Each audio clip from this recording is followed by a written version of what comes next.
Hey everyone, quick thing before we dive in. I was looking at my analytics and it turns out most of the people watching aren't actually subscribed. See this? Way more views than subscribers. If you're enjoying the videos and want to see more, hit that subscribe button. It really helps the channel grow and you'll never miss new uploads. Alright, let's get into it. The cold seeped through my bones before consciousness fully returned.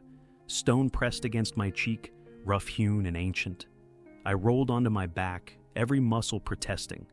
The darkness above me was complete, save for a faint phosphorescent glow emanating from somewhere to my right. My head throbbed with each heartbeat. Where was I? How had I gotten here? I reached back through my memory, grasping for any thread of recollection, but found only void. My name, my life, my purpose.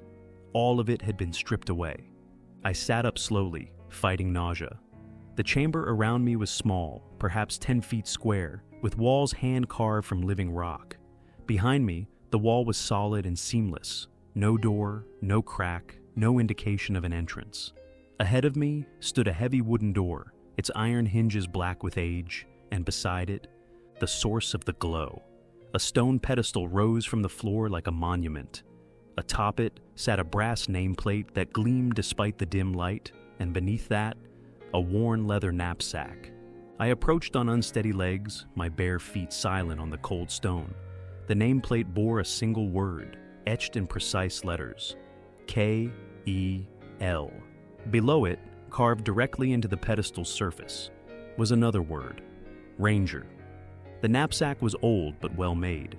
Inside, I found exactly 3 items: a wrapped food ration that smelled of jerky and dried fruit, a small iron knife with a bone handle, and an empty water skin made of treated hide.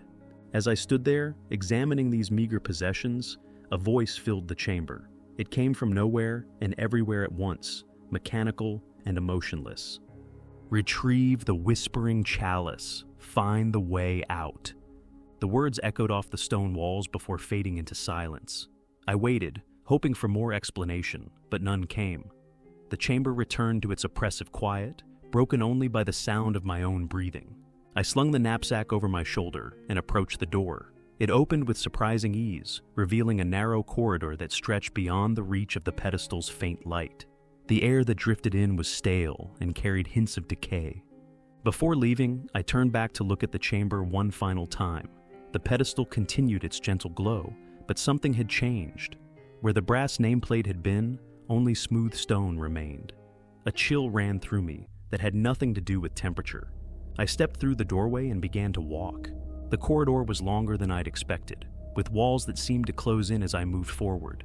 My footsteps echoed strangely, sometimes returning as if from a great distance, other times absorbed completely by the stone. After perhaps 50 paces, the passage opened into a larger space. A sudden movement to my right caught my eye. A giant rat, far larger than any I'd ever seen, lunged from the shadows. Its teeth gleamed in what little light there was, yellowed and sharp as needles.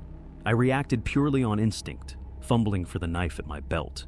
The rat's first bite caught my forearm, tearing through skin and sending hot pain lancing up to my shoulder. I cried out, more from surprise than agony, and swung the knife wildly. The blade caught the creature in its side, but it didn't relent.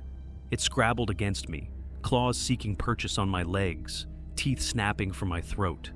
I fell backward, the rat atop me. Its weight was surprising. It must have been 20 pounds at least. I managed to get my arm under its chest, holding it just far enough away that its teeth clacked together inches from my face. The stench of its breath was foul, like meat left too long in the sun. With my other hand, I drove the knife up into its belly. The blade sank in deep, and hot blood spilled over my fingers. The rat made a sound, not a squeak, but a high keening that hurt my ears. I twisted the knife, pushed it deeper, and finally the creature went limp. I shoved the carcass off me and scrambled to my feet, breathing hard. My arm throbbed where it had bitten me, blood running in thin rivulets down to my wrist. I tore a strip from my shirt and bound the wound as best I could. Only then did I notice something odd. Where the rat had fallen, there was now a small pile of objects, a copper coin, and what looked like a stale crust of bread. I stared at them, confused. How could the rat have been carrying these things? And why would they appear only after its death? More disturbing still was the sensation that washed over me as I looked at the dead creature. A kind of awareness, a subtle shift in perception. I couldn't explain it, but something about killing the rat had changed me. I felt sharper somehow, more attuned to this strange environment. I collected the coin and bread, adding them to my knapsack. No sense leaving resources behind, regardless of their bizarre origin. Then I continued on, more cautiously now. The bloodied knife held ready in my hand, the corridor branched ahead. I chose the left-hand path, moving slowly, listening for any sound that might warn of another attack. I didn't have to wait long. 3 more giant rats emerged from recesses in the wall, their eyes reflecting the dim light like tiny lamps. This time, I was prepared. I backed into a corner, forcing them to come at me from only one direction. The first rat leapt and died on my knife. The second managed to score its claws across my leg before I kicked it away and stabbed it through the head. The third turned to flee, but I was faster, driving the blade between its shoulders. Each kill brought that same strange sensation, a kind of clarity, as if parts of my mind that had been dormant were slowly awakening. I collected what the rats left behind, more copper coins, another piece of stale bread, and a small silver bell. I had no idea what significance these objects might hold, but they seemed important. The bell in particular felt strangely warm in my hand, though I couldn't guess at its purpose. In a room dominated by empty bookshelves, I discovered a cache of items hidden behind a loose stone. A small silver ring, a scroll covered in symbols I couldn't read, and 3 arrows fletched with black feathers. I added them to my inventory, though I had no bow to use with the arrows. Something told me they might prove useful later. Over the next several hours, or what felt like hours, though I had no way to measure time, I explored a maze of corridors and chambers, each seemingly designed without rhyme or reason. Some rooms were vast and empty, others cramped and filled with broken furniture. Staircases led to dead ends. Doors opened onto solid walls. And everywhere, there were creatures. Not just the giant rats, but bats that swooped from darkened ceilings. Strange blob-like beings that oozed across the floor, leaving acidic trails. Small humanoid figures that jabbed at me with tiny spears before fleeing into cracks too small for me to follow. Each encounter was more dangerous than the last. The bats came in swarms, their wings buffeting my face, tiny teeth seeking exposed flesh. The blobs burned through my makeshift bandages, leaving weeping sores that refused to clot properly. The little humanoids, kobolds, some part of my mind supplied, though I couldn't say how I knew that, attacked in coordinated groups, darting in to strike, then retreating before I could retaliate. I survived, but barely. My clothes were in tatters, stiff with dried blood, most of it mine. The knife blade was notched from striking against stone when I missed my targets. My water skin was full now, filled from a stagnant pool that had nonetheless tasted clean enough. The food was gone, consumed in desperate bites between battles. As my collection of items grew, I became aware of precise limitations to what I could carry. With each new acquisition, I could feel myself becoming slower, my movements more labored. Burdened, the word appeared in my mind when I reached a certain threshold. Beyond that lay stressed, strained, and finally overtaxed. States I instinctively knew would make me vulnerable to the dungeon's dangers. I began carefully weighing each item's utility against its weight, sometimes making difficult choices about what to leave behind. But I was changing.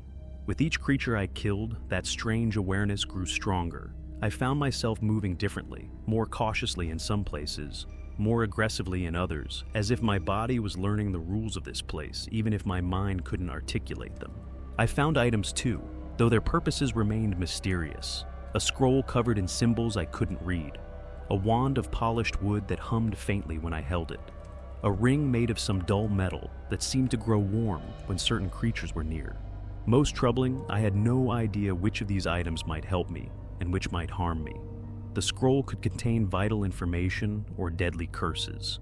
The wand might be a powerful weapon or useless junk. The ring could be enhancing my awareness or slowly poisoning me. I didn't even know what the whispering chalice looked like, only that I needed to find it to escape this nightmare. I found the staircase after what felt like days of wandering. It descended into darkness so complete that even the faint luminescence that seemed to permeate the upper chambers failed to penetrate it. Each step was carved from the same stone as the walls, worn smooth by countless feet over countless years. As I descended, the air grew noticeably colder, and my breath began to form small clouds that dissipated quickly in the stillness.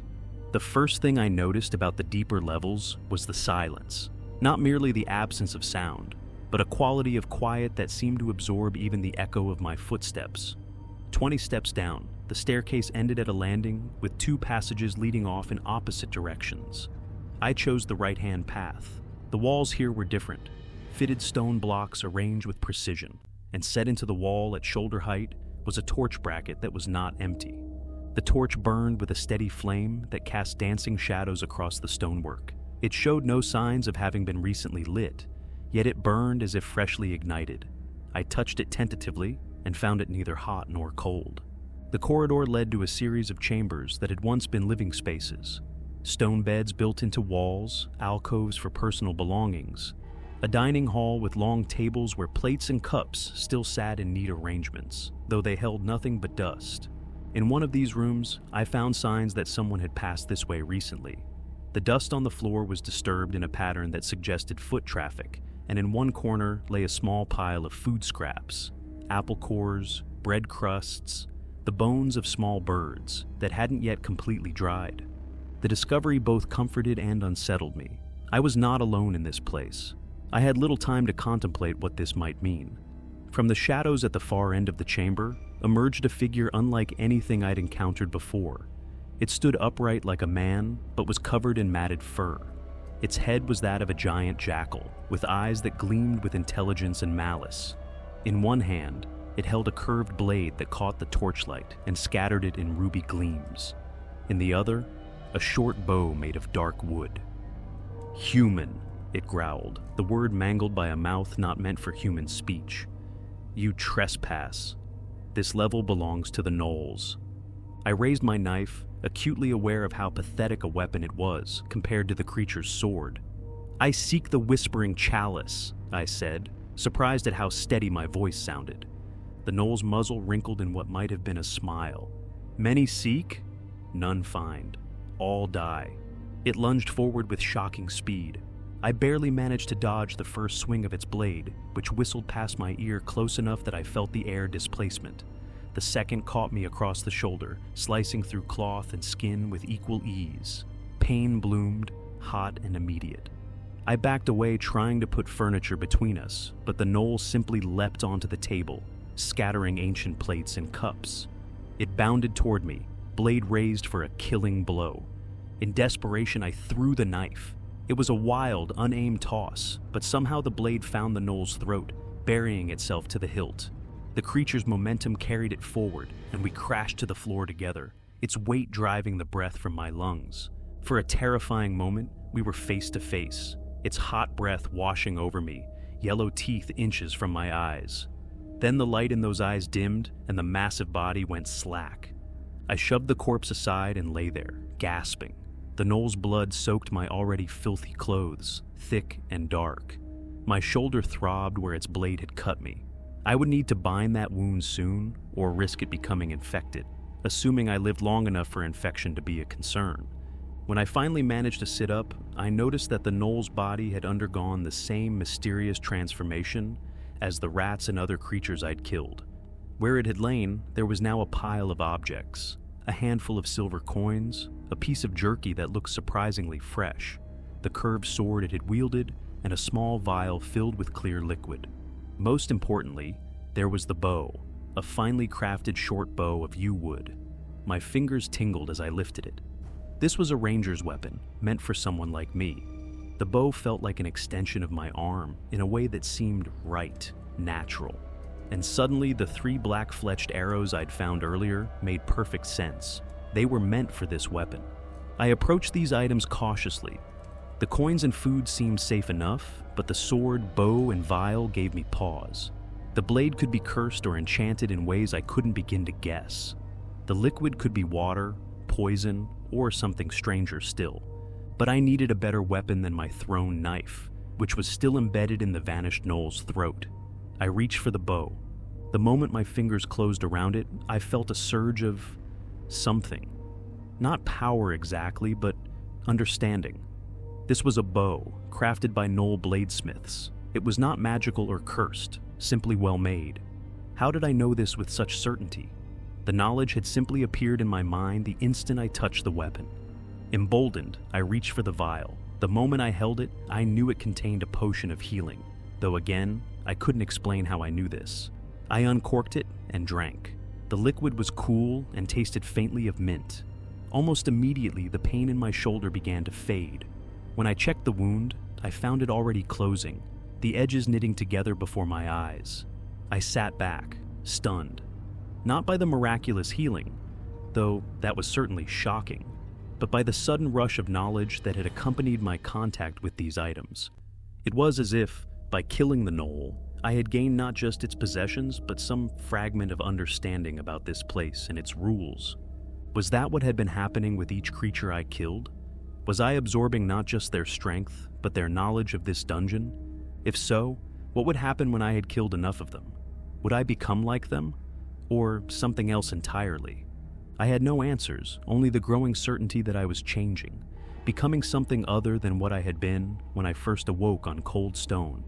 I gathered the coins and jerky, strapped the scimitar to my belt, slung the bow across my back with the 3 precious arrows in a makeshift quiver, and continued deeper into the dungeon. The levels below were a nightmare landscape of traps and monsters. Goblins armed with crude spears hunted in packs, forcing me to develop strategies beyond simple brute force. I learned to use doorways as choke points, to throw objects as distractions, to retreat when outmatched. The bow proved invaluable. With only 3 arrows at first, I had to retrieve each one after use, but soon I found more, some dropped by fallen enemies, others discovered in hidden caches. I became adept at judging distances, compensating for movement, striking vital areas with unerring accuracy. This was what I was meant for, I realized. The bow was an extension of myself, in a way the scimitar, effective as it was, could never be. I encountered floating eyes that could paralyze with a glance, gelatinous cubes that engulfed unwary prey, cockatrices whose touch could turn flesh to stone. Each threat required different tactics, different weapons, different defenses. And with each victory, each narrow escape, I changed. Not physically, at least not that I could see, but internally. My movements became more fluid, more precise. I could navigate in near total darkness as if I could see perfectly. I could hear the skittering of claws on stone from rooms away. Most disturbing was the knowledge that continued to flood into my mind with each new item I acquired. I began to understand the symbols on the scrolls I found: raid magic, identify, enchant weapon. I learned that certain wands could freeze enemies in place or create walls of ice or fire.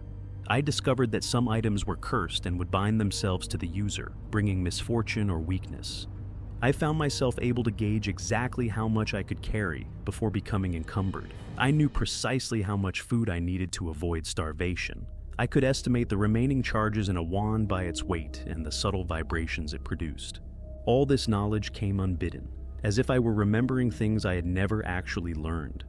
I found better armor, a mithril mail shirt that was surprisingly light, boots that silenced my footsteps, a cloak that seemed to bend light around it, making me harder to see in shadows. With each new item, I became more capable, more dangerous. I no longer felt fear when confronted by monsters that should have terrified me. I didn't hesitate to kill creatures that pleaded for mercy. I ate strange fungi and meat from unidentifiable sources without concern for what they might do to me. I was adapting to this place, becoming part of its ecosystem. I was becoming a thing made for survival in this environment, efficient, ruthless, focused. The only thing that kept me anchored to my humanity was my quest for the Whispering Chalice. As long as I had that goal, I had purpose beyond mere survival. I clung to it like a drowning man to driftwood. I don't know how many levels I descended. The stairways became more frequent, the architecture more alien. Stone gave way to marble, then to materials I had no names for.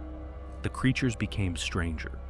Demons with burning eyes, undead things that moved with unnatural grace, beings of pure elemental force.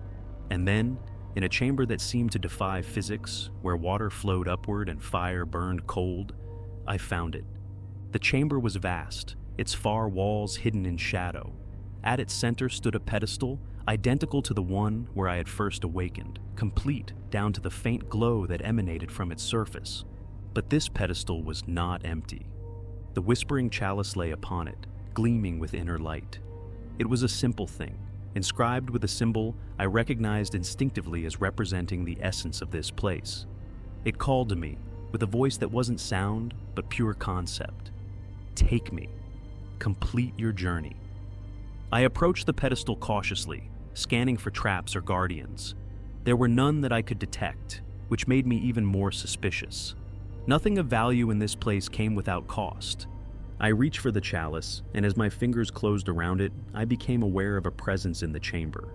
Not hostile exactly, but vast and ancient and utterly alien to my experience. It spoke without words, communicating through impressions that bypassed my ears entirely. You have descended far from what you were. Do you remember the first time? With that question came memories, not of my life before this place, but of other descents, other attempts, other versions of myself that had made this same journey. I saw myself dying to a dragon's flames, saw myself starving in the upper corridors, saw myself going mad from isolation in the deepest chambers. Hundreds of attempts, maybe thousands, each ending in failure and somehow beginning again. Each time, you retain a little more. Each time, you become more suited to this place and less suited to any other. What will you choose to remember when you return to the beginning? The question crystallized something I had been avoiding throughout my descent. This wasn't about escape, it was about transformation. Each time I died in this place, I was returned to that first chamber with my memories wiped, but my accumulated skills and adaptations intact. I was becoming perfected for this environment at the cost of everything else I had been. The chalice pulsed in my hand, and suddenly knowledge flooded my mind. This dungeon wasn't random. It was a testing ground created by ancient beings to forge guardians for the spaces between worlds. Each time I had died and awakened anew in that first chamber, I had been reshaped, skills enhanced, senses sharpened, humanity diminished. The hundreds of previous attempts I'd made weren't failures but deliberate trials. With each cycle, I retained combat instincts and knowledge while losing pieces of my former self. The present spoke directly to my mind. You face a choice. Complete your transformation and become a guardian, forgetting all you were. Or remember your humanity and return, surrendering what you've become. Is there no middle path? I asked. Few find it. To keep your abilities while remembering who you were requires rare strength. Most who try are torn apart, becoming neither human nor guardian. I'll take that risk, I said. I choose to remember. So be it. The path back will be your final test. Choose quickly. The chamber grows unstable with your presence. Indeed, I could feel the walls beginning to shift, the perfect marble showing hairline cracks that spread even as I watched. The ancient presence was withdrawing, leaving me alone with my decision. The journey up was indeed different from the descent. The creatures I encountered were stronger, more aggressive, as if the dungeon itself had been recalibrated for this final challenge. Goblins moved in coordinated groups rather than wandering alone. The giant rats had been replaced by dire wolves with intelligence burning in their eyes. Dragons roosted in chambers that had been empty on my way down. But I was different too. I knew the patterns now, understood the rules that governed this place. I could read the signs that warned of ambush, could navigate by landmarks that had been invisible to my earlier self. When I fought, it was with precision born of countless repetitions, skills honed through iterations I could barely remember. My resources were more carefully managed now. I rationed my food not by hunger, but by strategic necessity. Ate when doing so would provide maximum advantage rather than mere satisfaction.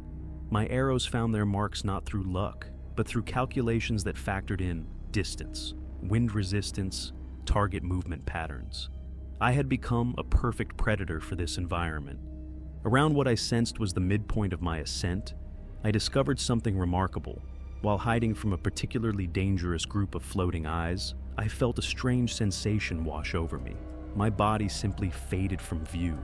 My ranger abilities had developed to include invisibility, a talent that proved invaluable against many creatures. Not all, however.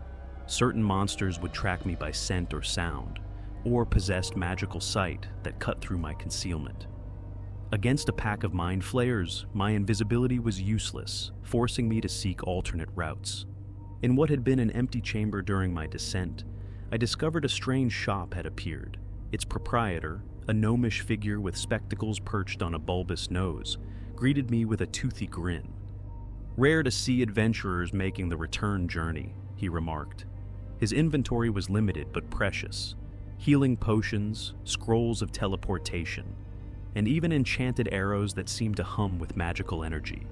The gold pieces I'd collected from fallen monsters finally proved their worth as I stocked up for the increasingly difficult journey ahead. It was during my ascent through the middle levels, in a chamber I recognized from my descent, that I found him. Stephen was cornered by 3 kobolds, creatures I had once feared but could now dispatch with ease. He was desperately defending himself with a broken torch, clearly having just entered this nightmare. After I eliminated the threat with 3 precise arrows, he stared at me with a mixture of gratitude and terror. What are you?" he whispered. I realized I hadn't seen my reflection since awakening in that first chamber. What did I look like now? How much had I changed? "My name is Kel," I said. My voice sounded strange to my own ears, deeper, rougher. "I'm looking for the way out." "The way out?" Stephen shook his head. "I don't understand any of this. I was hiking, I found a cave, and then this nightmare. Those things were going to kill me. They spoke to me." He was rambling, shock and trauma, making his thoughts disordered.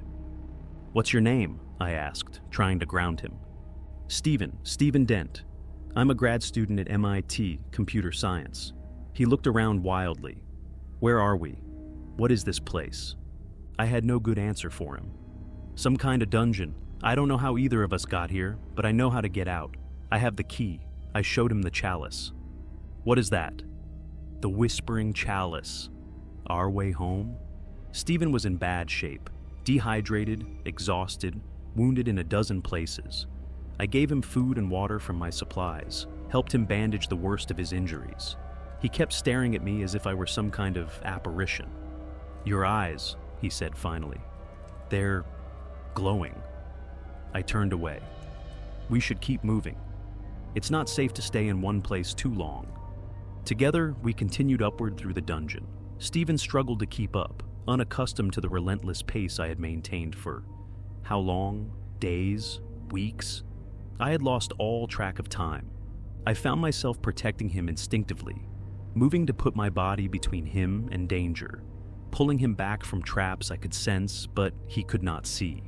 He was so fragile, so human in a way I no longer was. His presence reminded me of what I had been when I first awakened, and something about that felt important to preserve. By the time we reached the circular chamber where I had first chosen my path, Stephen was barely conscious from exhaustion and fear. I helped him to the staircase and we climbed, step by painful step, toward the chamber where I had first awakened. The first chamber was unchanged, eternal. The pedestal stood empty now, waiting for the chalice to be placed upon it. The ancient presence stirred as we approached, its attention turning to us with something that might have been amusement. "You chose compassion and memory over isolation and power. Interesting. Most who reach this depth choose differently." "Will we make it out?" I asked aloud, my voice echoing in the vast space. "You will survive, yes. The chalice will take you home, though you will remember this place as nothing more than a fever dream for a time. The human mind has remarkable capacity for self-deception when faced with experiences it cannot process." Stephen watched me with confusion as I spoke to the empty air. I placed the chalice on the pedestal. For a moment, nothing happened. Then the wall behind it simply ceased to exist. Beyond it lay not more dungeon, but a cave mouth opening to a night sky brilliant with stars. Cool air rushed in, carrying the scent of pine and earth and freedom. We stumbled out together, collapsing on damp grass. The night sky above us was impossibly beautiful after so long underground. I felt the dungeon's hold on me begin to fade, the inhuman knowledge and capabilities slowly receding like a tide going out. But not everything left. I could still feel parts of the dungeon inside me, changes too deep to be reversed completely. When park rangers found us the next morning, they assumed we were ordinary hikers who had gotten lost and suffered exposure. The chalice was gone. Stephen remembered holding it, but neither of us could recall what had happened to it. The medical staff treated his various injuries and my unnervingly few wounds. They attributed our confused accounts to dehydration and trauma. Only I knew differently. Only I remembered. It's been 3 months since we escaped. Stephen recovered fully and returned to his graduate studies. He remembers our experience as a confused nightmare, getting lost, falling, hallucinations brought on by fear and injury. I let him believe that. It's easier. Last week I found a brass nameplate in my pocket. I don't remember acquiring it. It bears a single word: Kel. I've been dreaming of stone corridors and torchlight, of creatures that move with purpose in the darkness, of descending staircases that lead to places that shouldn't exist. I think the dungeon let me go, but it didn't let me leave, not completely. And sometimes, when I pass strangers on the street who seem a little too alert, a little too aware of their surroundings, I wonder if they've been there too, if they've brought pieces of it back with them, just like I did. I wonder how many of us there are. I wonder when we'll be called to return. And the truth is, I'm looking forward to it.